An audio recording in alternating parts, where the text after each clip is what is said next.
இருக்கிறவங்க எல்லாம் உன்னை விட வயசுல பெரியவங்க, படிச்சவ தானே நீ. சகட்டு மேனிக்கு நீ பாட்டுக்கு நான் இங்க அதுன்னு உன்கிட்ட நான் எதிர்பார்க்கல. ஓஹோ, உங்களுக்கு கோவம் பொத்துக்கிட்டு வருதோ? கல்யாணம் பண்ணிக்கிட்டு முதல் முறையா அவங்க வீட்டுக்கு போயிருக்கோம். நம்மள இன்சல்ட் பண்ணி நோகடிச்சு அனுப்பிச்சிருக்காங்க. அவங்கள இதை விட மோசமா தான் திட்டணும். யோசிச்சு பாருங்க, புதுசா கல்யாணம் ஆன பொண்ணு, அதுவும் விருந்தாளியா அவங்க வீட்டுக்கு வந்தவ. அதெல்லாம் மறந்துட்டு அவங்க எவ்வளவு சீப்பா நடந்துக்கிட்டாங்க. நான் என் கோவத்தை அங்க காமிக்கல. காமிச்சிருந்தா அங்கேயே அசிங்கமா இருந்திருக்கும். காமிச்சிருக்க வேண்டியதானே. இப்ப இங்க வந்து அசிங்கப்படுத்துறதுக்கு அங்கேயே நீ உன் சிவரூபத்தை காமிச்சிருக்கலாம். நீ எல்லாம் படிச்சவ. ஏன் இப்ப ஏன் இப்படி கத்துறீங்க? அவங்கள சொன்னா உங்களுக்கே எவ்வளவு கோவம் வருது? அப்படின்னா அத்தா சொன்னதெல்லாம் கரெக்ட் தான். என்ன சொன்னாங்க? அந்த சிதம்பரம் அழகா 5 பொண்ணுங்களை பெத்து விட்டுருக்காரு. அதுங்க மூஞ்ச பார்த்து மயங்கி போய் தான் நீங்க இப்படி ஆடுறீங்கன்னு.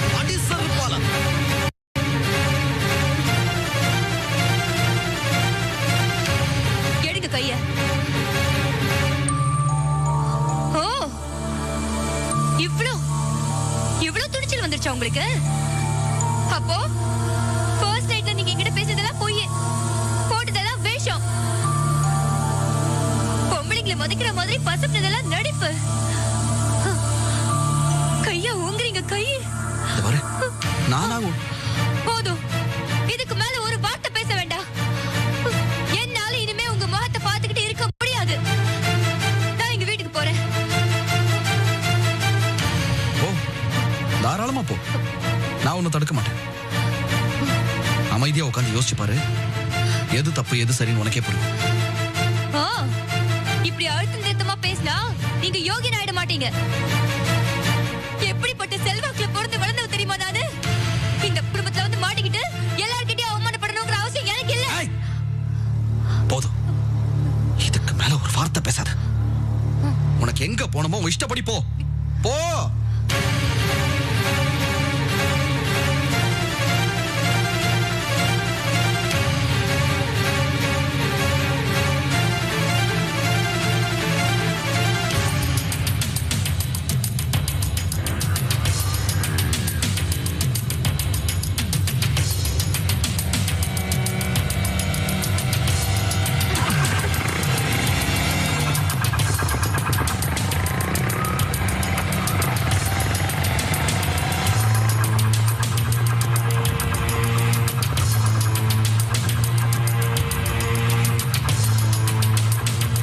அருந்ததி,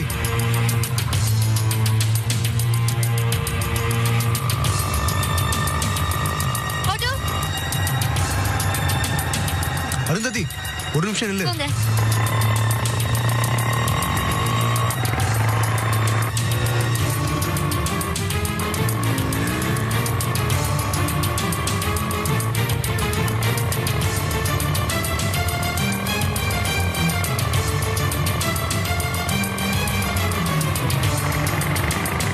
அருந்ததி, உங்ககிட்ட கொஞ்சம் நான் பேசணும். அருந்ததி ப்ளீஸ், 5 நிமிஷம், 5 நிமிஷம். நான் சொல்றத கேட்டுட்டு அப்புறம் நீ எங்க வேணா போ. அருந்ததி, என்னை பத்தி உனக்கு தெரியும்ல, நான் எந்த விதத்திலும் உன்னை டிஸ்டர்ப் பண்ண மாட்டேன். நான் சொல்றதை மட்டும் கேட்டுட்டு போ. ஆட்டோ,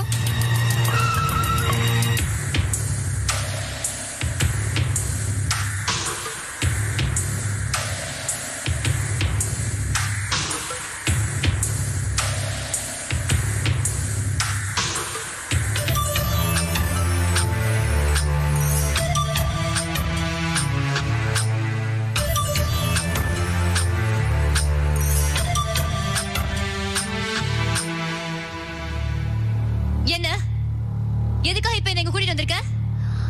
என்ன பேச போற? மன்னிப்பு கேட்க போறியா இல்ல கால விழுந்து அழ போறியா? இப்ப நான் இருக்கிற நிலைமையில அந்த மாதிரி பைத்தியக்காரத்தனை எதுவும் பண்ணிடாத. அப்படி பண்ண கால்ல இருக்கிறத கழட்டி அடிச்சாலும் அடிச்சிடுவேன். அடி இருந்தது என்ன நீ தாராளமா செருப்பால் அடிக்கலாம். அதுக்கான நியாயம் உங்ககிட்ட இருக்கு. இது என்ன புதுசா வரதா கேமா? உன்ன மாதிரி லவ் பண்றவங்க மேல எனக்கு ஒட்டுமொத்தமா மரியாதையே போயிடுச்சு. எவ்வளவு தூரம் நம்பின உன்னை, என் ஸ்டேட்டஸ்ல இருந்து இறங்கி வந்து உன்னை காதலிச்சேன். உன் கூட சேர்ந்து வாழணும்னு ஆசைப்பட்டு என் வீட்டு படி உன்னை தேடி வந்து நடு ரோட்ல நின்னு நீ வராததுனால கூசி போய் அவமானத்தினால தலை குனிஞ்சு என் வீட்டுக்கு திரும்பி போற. என் வீட்டுல உள்ளவங்க பார்க்கும்போது நான் எவ்வளவு அசிங்கப்பட்டு போயிருப்பேன்.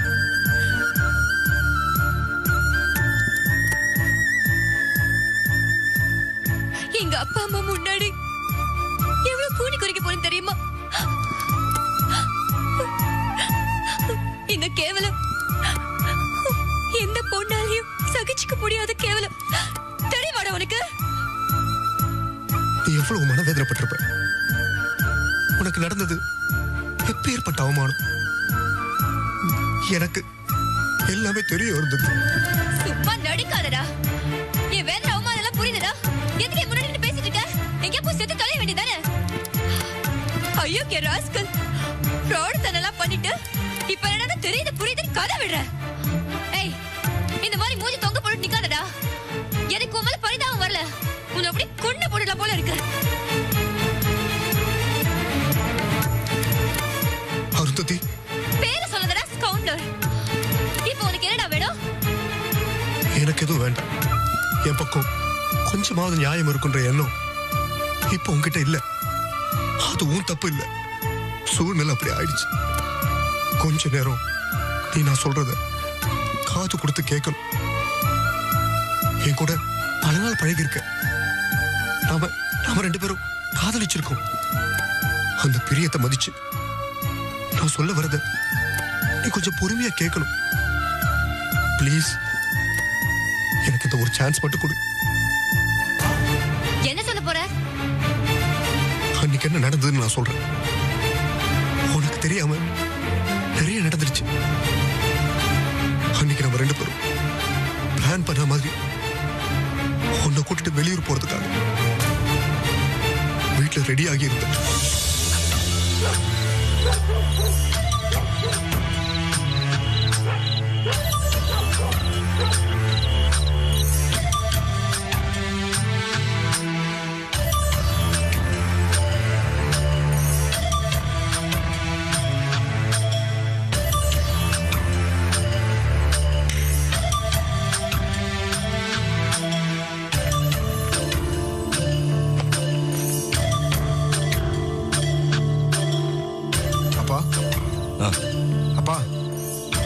என்னப்பா, இன்னும் நீ தூங்கலையா?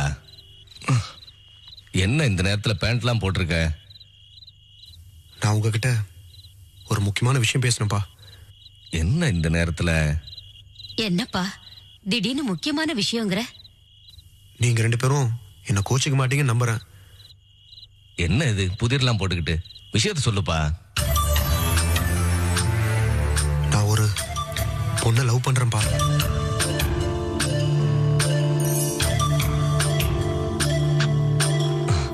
எதிர்பார்த்தேன்டா. இப்படிதான் ஏதாவது இருக்குன்னு நான் நினைச்சேன்டா. ஏண்டா என்னடா பேசுற? உனக்கு நாங்கெல்லாம் இல்ல? ஒரு நல்ல பொண்ணா பார்த்து நாங்க கல்யாணம் பண்ணி வைக்க மாட்டோமா? அம்மா, அதெல்லாம் நான் யோசிக்கலமா. லவ் பண்றவங்க என்னைக்குடா பெத்தவங்களை பத்தி யோசிச்சிருக்காங்க? டேய், நீ லவ் பண்றத பத்தி எனக்கு கவலை இல்லடா. ஆனா இன்னி வரைக்கும் ஒரு 10 பைசா கூட சம்பாதிக்க முடியாத ஆளாதானடா இருக்க. அதுக்குள்ள எதுக்குடா அந்த வெட்டி வேலையெல்லாம்? அப்பா, இந்த மாதிரி உட்காந்து விவாதம் பண்ற ஸ்டேஜ்ல நாங்க தாண்டிட்டோம். அட பாவி, என்னடா சொல்ற? அந்த பொண்ணு ஏதாவது முழுகாம இருக்காளா? சேச்சே, அப்படிலாம் ஒண்ணு இல்லம்மா. அவங்க வீட்டுல வேற மாப்பிள்ளை பாக்குறாங்க. அதனால பெரிய அவஸ்தையில அவ இருக்கா. என்ன பொறுத்த வரைக்கும் என் விருப்பத்துக்கு நீங்க தடையா இருக்க மாட்டீங்க. ஆனா அவங்க அப்பா ரொம்ப மோசம். அதனால நானும் அவளும் வெளியூர் போய் கல்யாணம் பண்ணிக்கலாம்னு இருக்கோம். எல்லாம் முடிவு பண்ணி கிளம்பிட்டேன். ஏதோ சொல்லிட்டு போகணும்னு சொல்ற அளவுக்கு அது இருக்கே. சந்தோஷப்பா. என்ன மன்னிச்சிடுங்கம்மா. அந்த பெரிய பணக்காரன், அவர் எதுக்க முடியாது. இதுதான் ஒரே வழி. என்ன வாழ்த்தி அனுப்புங்கம்மா. டேய், வாழ போறவன் நீ. முடிவும் பண்ணிட்ட. நாங்க யாரும் தடுக்க மாட்டோம்டா. ஆனா அவங்க அப்பா பெரிய பணக்காரரு, மோசமான ஆளுன்னு சொன்னியே, அவரால உனக்கு ஏதாவது? ஆமாண்டா, பேப்பர்ல வேற தினம் தினம் ஏதேதோ செய்தி எல்லாம் வந்துட்டு இருக்கு. பயப்படாதீங்கம்மா. கல்யாணம் ஆற வரைக்கும் எல்லா அப்பாவும் அப்படிதான் இருப்பாங்க.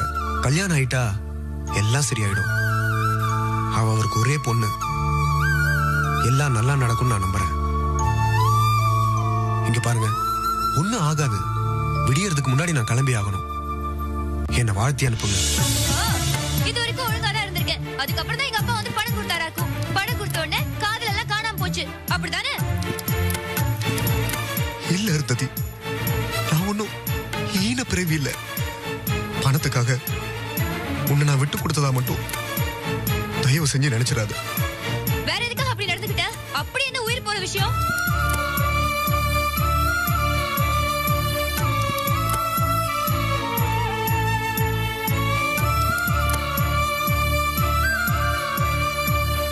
உயிர் போற விஷயம்தான். சில சமயங்கள்ல உயிருக்கு முன்னாடி மற்றது எல்லாமே அற்பமா போயிடுது. சில சமயங்கள்ல உயிருக்கு முன்னாடி மற்றது எல்லாமே அற்பமா போயிடுது.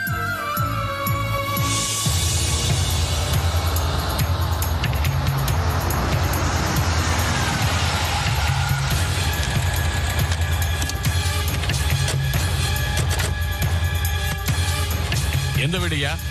அந்த வீடுதான். வாங்க.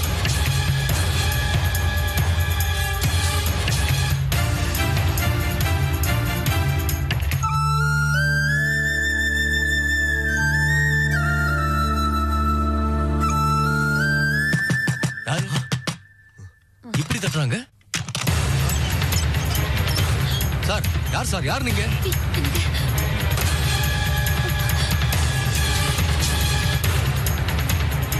நாலு பேர் உள்ள வந்தா நிக்கிறதுக்கு கூட இடம் இல்ல. உனக்கெல்லாம் உனக்கு எவ்வளவு பணம் வேணும்? எதுக்கு? என் பொண்ணை விட்டு விலகி போறதுக்கு. சார், எனக்கு உங்க பொண்ணு தான் சார் வேணும். உங்க பணம் தேவையில்லை. ஏய், என்னடா பெரிய ஹீரோ நினைப்பா? டயலாக் எல்லாம் பேசுறா? தூக்கி எறிஞ்சனா ஒரு எலும்பு கூட தெரியாது. அடி. சார், சார், இது நல்லா இல்ல சார். உங்க பொண்ணை மனசார நான் விரும்பினதை தவிர வேற எந்த தப்பும் பண்ணல சார். இப்படி ஆளுங்களை கூட்டிட்டு வந்து மிரட்டுறது பெரிய மனுஷத்தனம் இல்ல சார். டேய், என்ன எனக்கு அட்வைஸ்? யோ, உன் பையனை ஒழுங்கா இருக்க சொல்லியா? அதான் அவங்க எல்லாருக்கும் நல்லது. வேண்டாண்டா. அப்பாவை எதுக்கு மிரட்டுறீங்க? ஐயா, இவங்கிட்ட என்ன பேச்சு? ஒரு வார்த்தை சொல்லுங்க. உரிச்சிடுறேன், உரிச்சு. என்ன அடிச்சாலும் கொன்னாலும் அருந்ததியை விட்டு தர மாட்டேன்.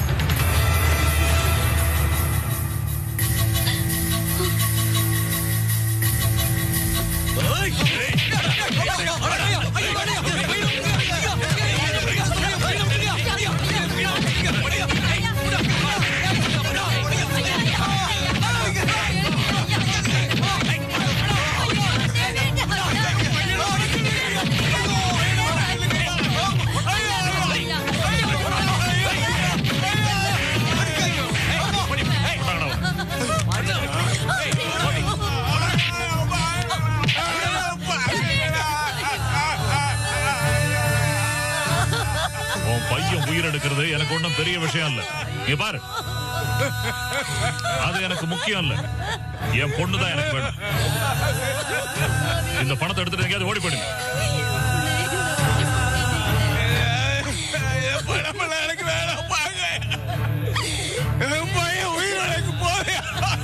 அந்த பாவம் எனக்கு வேண்டாம்.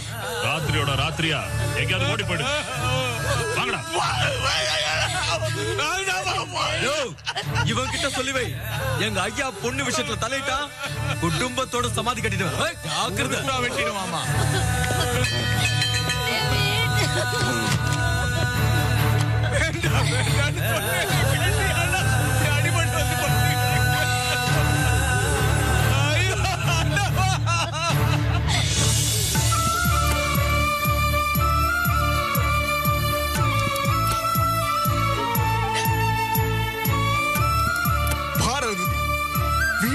ஒரு நாய் அடிக்கிற மாதிரி அடிச்சாங்க. எங்க அப்பா அம்மா ரொம்ப பயந்துட்டாங்க. என்ன கண்டிப்பா கொன்னுடுவாங்களோன்னு பயந்தேன். ஹாஸ்பிடல்ல இருந்து வரதுக்கு 5-6 நாள் ஆச்சு.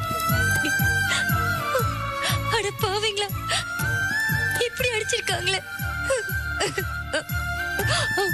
எங்க அப்பா இவ்வளவு மோசமா நடந்துக்கிட்டாரா? சாரி டேவிட், ரொம்ப சாரி. உயிருக்கு பயந்து போய் உன்னை விட்டு ஒதுங்கலான்னு தான் முதல்ல நினைச்சேன். ஆனா முடியல.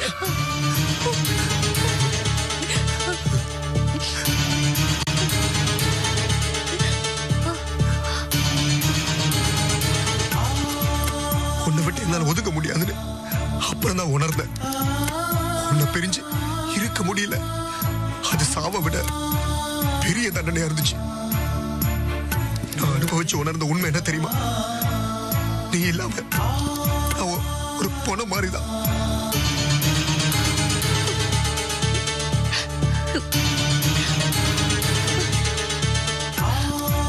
இதை நான் உணர்ச்சி வசப்பட்டோம். பேச்சுக்காக சொல்லல. நான் சார சொல்றேன். நீ இல்லைன்னு ஆனதுக்கு அப்புறம் ஆழமே பிடிக்கல. ஒரு தரம் தற்கொலை பண்ணிக்க முயற்சி பண்ண விஷத்தை குடிச்சிட்டேன்.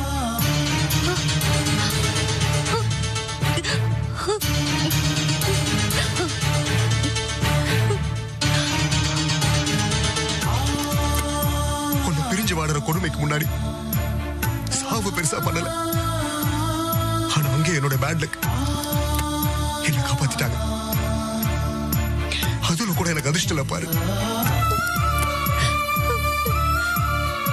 டேவிட், நீ இவ்வளவு கஷ்டப்பட்டிருக்க.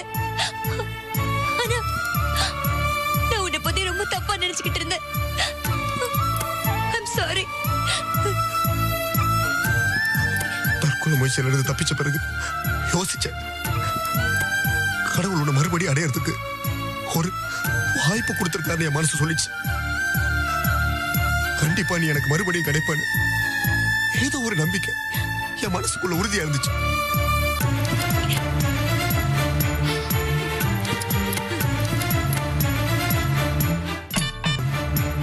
உன்னை ஹோட்டல்ல பார்த்துட்டு ஃபாலோ பண்ண.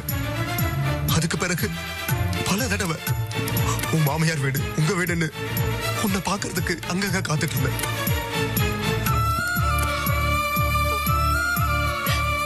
ரொம்ப கஷ்டப்பட்டிருக்க டேவிட். என்னை காதலிச்ச பாவதிக்காக ரொம்ப வேதனைப்பட்டிருக்க. ஏன் வேதனை கிடக்கட்டும். இப்ப நான் உன்னை கேட்கட்டுமா?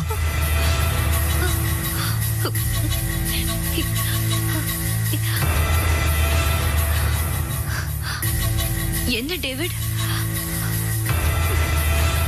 அடிக்கடி நீ தான் என்கிட்ட சொல்லுவியே, என்ன எங்கேயாவது கூட்டிட்டு போயிடுன்னு. இப்ப உன்னை சீரியஸா கூப்பிடுறேன். ஏன் கூட வந்து வாழ தயாரா?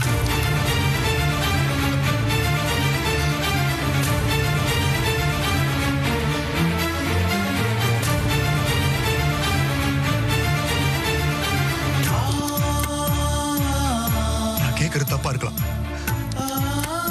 சமூகத்துல இது ஒரு பெரிய பாவமா கூட இருக்கலாம். ஆனா நான் என் மனசுல பட்டதை கேட்கிறேன். இது நம்ம 2 பேருக்குமான விஷயம். மூணாவதா எந்த அபிப்பிராயமோ அது யாரோடதா இருந்தாலும் சரி, இதுல அனாவசியம். நம்மளோட காதல் நாம சம்பந்தப்பட்டது. நான் இப்பதான் அதை ரொம்ப அதிகமா வதிக்கிறேன். நீ என்ன நினைக்கிற அருந்ததி?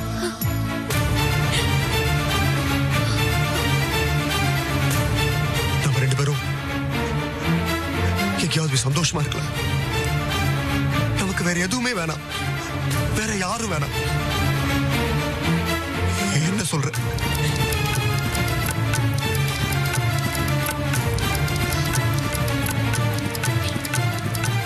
டேவிட், நீ பட்ட கஷ்டம் எல்லாம் ஒரு பக்கம் இருக்கட்டும்.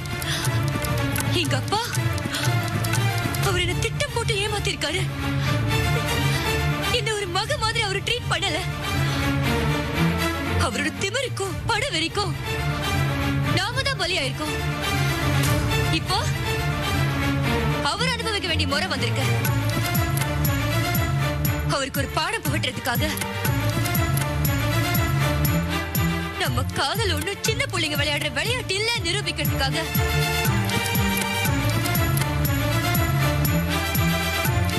நான் உன் கூட வாழறதா முடிவு பண்ணிட்டேன்.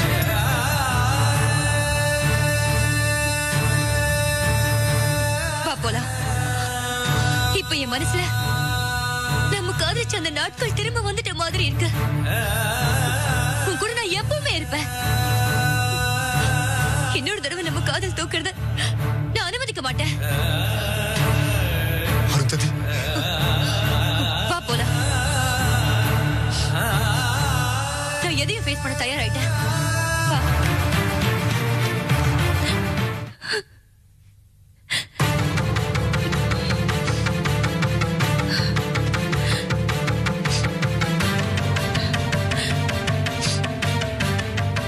ஏன் சரோ, அம்மா பத்தி தான் உனக்கு தெரியும்ல.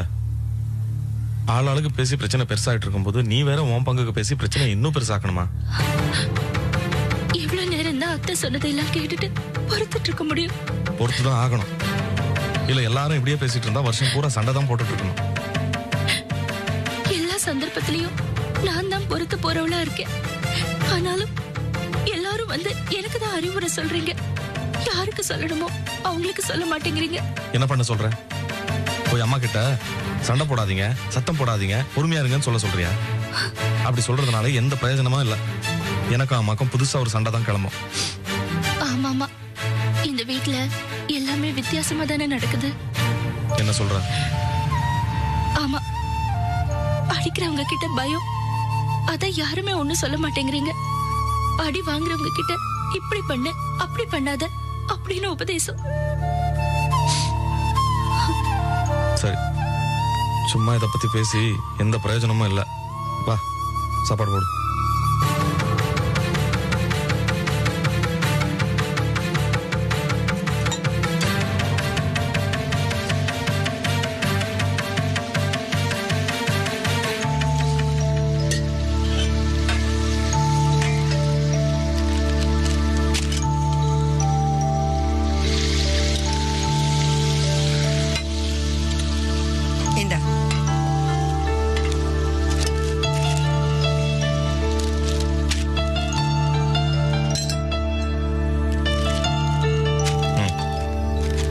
எங்கடா அருந்ததியை காணோம்? அவ இங்க இல்ல. இல்லன்னா அவங்க அப்பா வீட்டுக்கு போயிட்டா.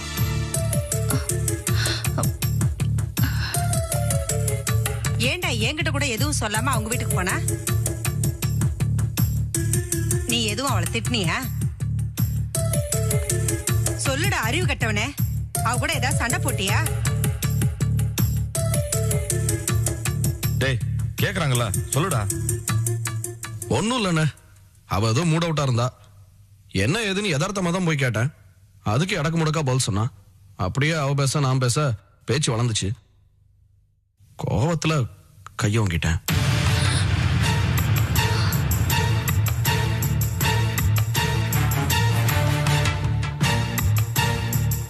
டேய், என்னடா பைத்தியக்காரத்தனது? கல்யாணம் ஆகி கொஞ்ச நாள் கூட ஆகல, அதுக்குள்ள அவளை அடிக்க கையை வாங்கியிருக்க. அதுக்கு நான் என்ன பண்ண முடியும்? அவ பாட்டுக்கு ஓவரா பேசிக்கிட்டே போவா, நான் பாத்துக்கிட்டு சும்மா இருக்க முடியுமா? நானும் பாக்குறேன், எப்ப பார்த்தாலும் மூஞ்சி தூக்கி வச்சுக்கிட்டேன். இந்த வீட்டுல நடந்த கூத்துக்கு அவ என்ன கலகலன்னு சிரிச்சுக்கிட்டா இருக்க முடியும்? மூஞ்சி தூக்கி வச்சுட்டு தான் இருப்பா. அதையெல்லாம் போய் பிரச்சனை ஆக்கலாமா? டேய் மாணிக்கம், அவளை உன் தம்பி தாண்டா, எதையாவது பேசி விரட்டி இருப்பான்.